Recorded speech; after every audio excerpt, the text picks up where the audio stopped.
Greetings, beautiful family. Pastor Alex here. Just wanted to make a quick video to talk about our prayer focus for the month of August.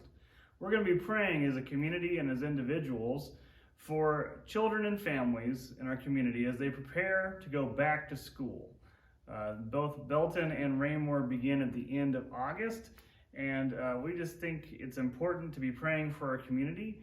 These times of transition can be difficult, especially for kids moving from maybe going to school for the first time, like one of my youngest sons, or going to middle school or high school or beginning college. And just even if your family doesn't have any kids anymore, maybe you never did, you're a part and you're connected to our greater community. And we want to be praying for those families, and that during the busyness and the adjustment, that they would feel God's presence and God's peace, and that they wouldn't forget the sacred rhythms of prayer and studying on His Word. And we'd also hope that the families would prioritize time with God as they're making these transitions into a new school year. But be praying for families. Be praying for community projects going on, like Pack the Bus, or Stuff the Bus, put on by the Raymore Bank, one of our ministry partners. Be praying for organizations like Heart and Hand Food Pantry that are helping families with providing nutritious food to their kids. Be praying for just all the families as they're about ready to adjust and get going. Be praying for teachers, janitors, administrators, all the support staff, nurses, coaches, as they make that big transition as well. I also want to invite you personally to attend our first in-person prayer event in quite some time. It'll be Wednesday, September 13th at 7 p.m. here in the church, in the gathering, the sanctuary. And I also want to just kind of introduce something that I've been enjoying and helped me on my prayer journey. This is for those of our friends in the Catholic or Eastern Orthodox traditions, the Rosary is a pretty significant and familiar thing.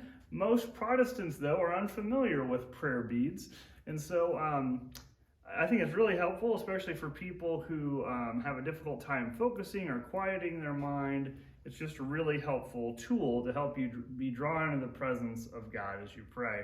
So this is what's called a Protestant rosary, or Protestant prayer beads. And so what's kind of cool about it is that there's 33 beads symbolizing the 33 years that we believe Jesus walked the earth in human form, both God and man.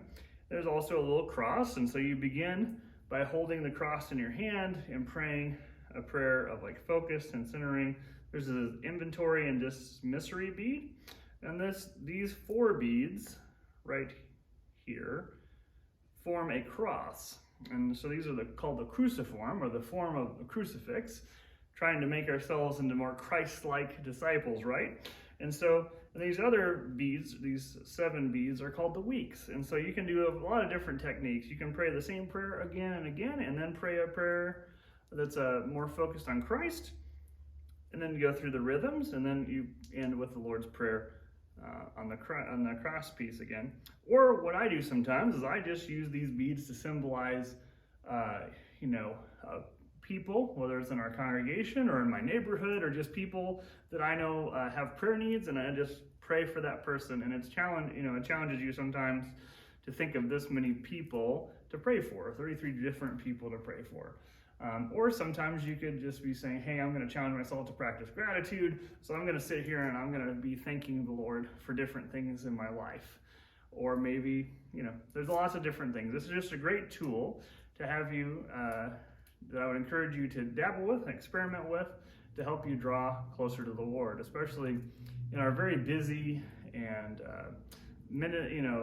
lights and sound saturated culture, which is not inherently bad. It just makes it more difficult for us to calm and quiet our minds and focus on Jesus and pray to God the Father, the Son, and the Holy Spirit.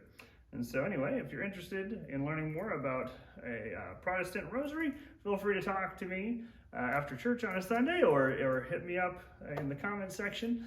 But anyway, just remember to be praying for children and families and schools and all the things going on as they prepare to begin a new school year. And I hope that you'll make a prayer a priority this new school year and plan on attending our first in-person prayer gathering on September 13th at 7 p.m. here at the gathering in the